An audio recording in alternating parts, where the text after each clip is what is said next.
Mike Bohn joined now by Machado Garry, who returned Saturday against Belal Muhammad, UFC Qatar co-main event. Ian, this is a huge one. How's life been out there so far? Happy belated birthday. I appreciate it. Yeah, celebrated my birthday yesterday. It's a good one. Yesterday was the 5th year in a row I've unintentionally been traveling the world for my birthday, so it's a pretty cool life. Yeah, dude, I'm so ready to go. I love fighting, and yeah, I wish it was now. Yeah, only a few more days to go. I saw the main event, Armin and Dan Hooker. They did a face-off. I didn't see any footage of you guys. Did you and Belal not do one today? I didn't know there was a face-off. No, I wasn't involved in that. They give me security. They walk me in. They walk me out. I do my job, and that's what needs to be done. Love it. We'll face off on Friday. We'll fight on Saturday. It's just more build-up. So yeah, it is what it is. Yeah, speaking of the build-up, I spoke to Belal yesterday. I'm not sure if you've seen the clip of his prediction of this fight. It's kind of going around. Do you mind if I play it for you quickly? You can play it. Go ahead. All right. You've never been hesitant to give a very thorough and broken down prediction. What are you going to do to Ian Garry in there on Saturday? Honestly, for me, it's I think Ian's going to try to run around the whole first round. But then by the end of the first round, his little point jabbing is not going to work. Then I'm going to grab a hold of him. I'm going to take him down. I'm going to let him back up just because I want to show him that I could take you down if I want to. And then I'm going to outbox him because he said he could outstrike me. He thinks he's a pretty striker. He's been in there with some great strikers, right? He's been there with MVP. He's been there with Shavkat. He's been there with Pratis. And none of the guys finished him. So for me, it's finishing him on the feet and then reminding everybody who I am. Nobody knows who you are in the first place, mate. No one cares. You're irrelevant. That's just, you know what that shows me? That shows me that Belal. So I need to word this right because I don't want to be negative about him because I don't like being negative towards my opponents or fighters to a certain extent. Belal has had a lot of success at doing what Belal does best, which is mixing it up. He should continue to try to do that. However, there is not a chance in hell that if he stays on the feet with me, that he survives past 5 minutes. There's not a chance in hell.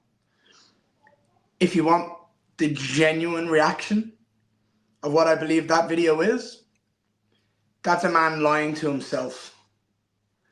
That's a man who is playing reverse psychology and is going to tell the world that he's good enough to do whatever he wants, when realistically he knows he has to grab a hold of me.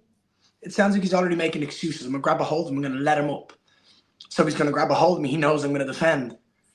And do you see what I mean? You see the way the thought patterns I'm seeing? The big M at the start. Well, you've spent 8 weeks. What do you mean? You've been thinking about this every day of your life for the last 8 weeks. You have an idea in your mind of how it's going to go. You don't need to study. You don't need to pause. You don't need to have a breath. I just think he hasn't learned from his last fight if he has this approach. So I think he's lying to the world. Yeah. I can tell you right here, right now, I'm going to beat Belal anywhere I want. But I plan on knocking him out in the first round.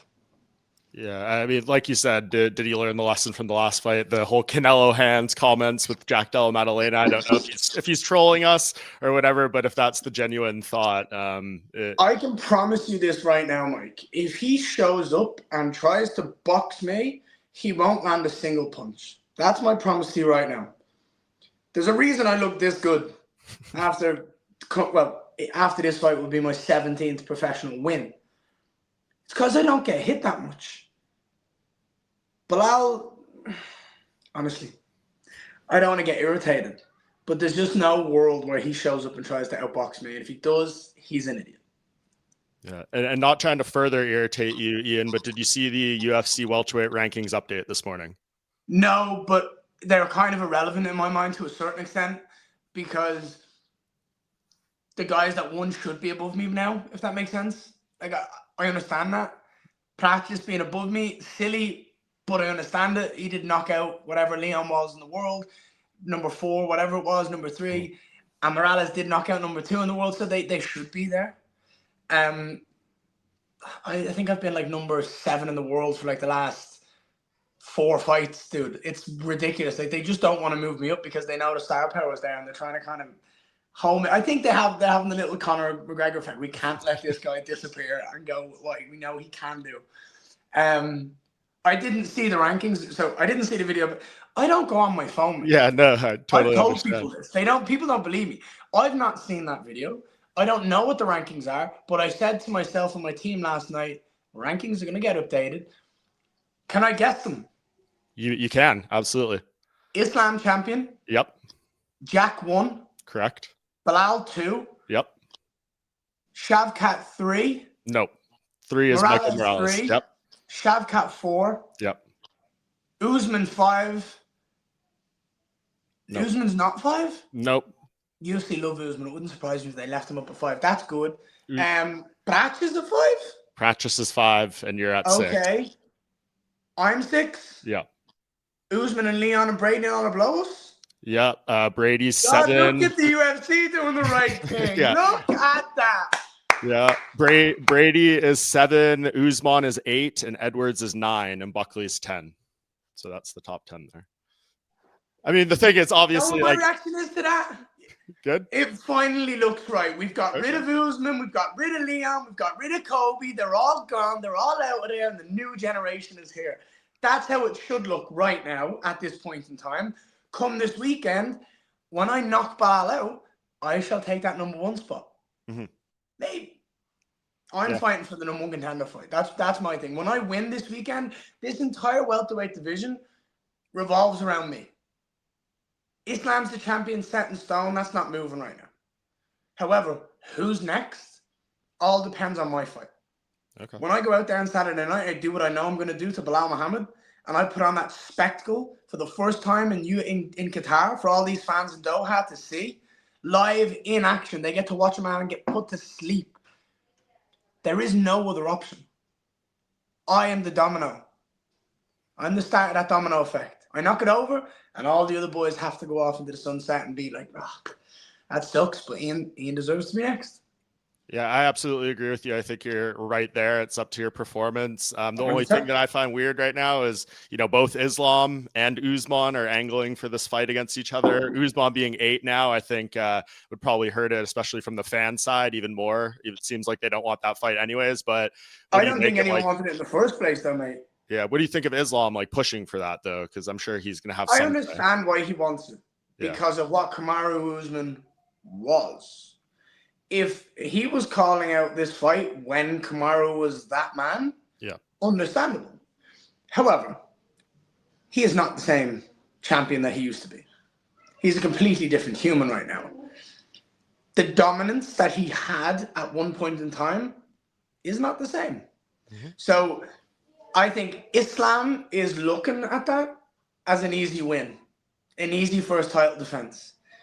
Stylistically, it's also perfect for him. Do you know what I mean? A wrestler, a grappler, someone who wants to get there and doesn't have the cleanest striking in the world.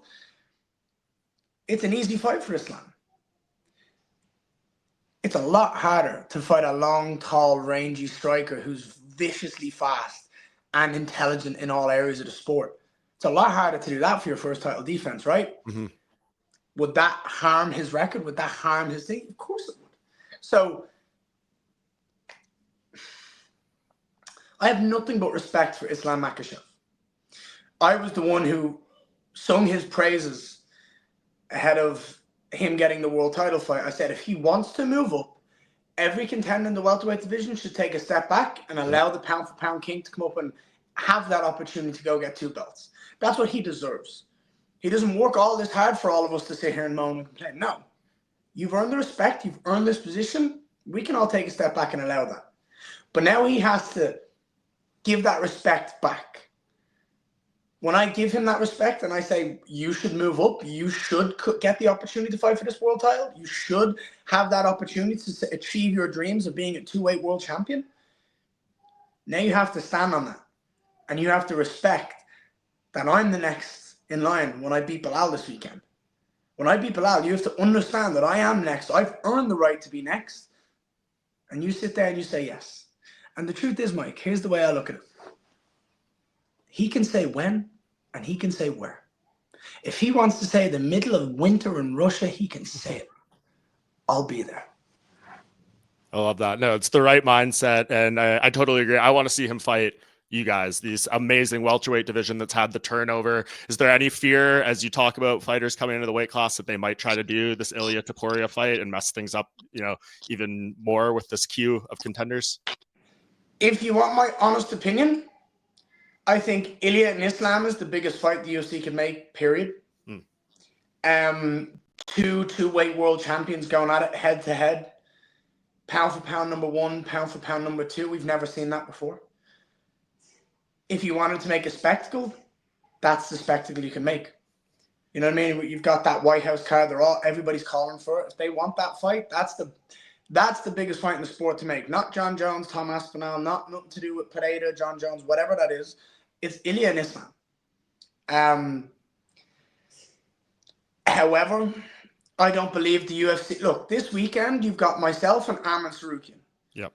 If we both go out there and we both get wins, we cement ourselves as absolutely next in line for title shots.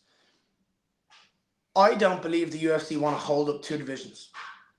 But you've got someone who's going for greatness. And Ilya Topuria could be the first ever 3-weight world champion. So whatever the UFC believe will bring in the most money and bring to the fans that what the fans want the most, I believe the UFC will do. However, it still matters. It's still the same way to me.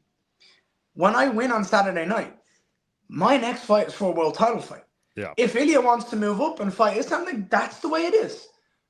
But there is a lot of politics when you get to the top of these divisions. I'll be ready for whoever and whenever.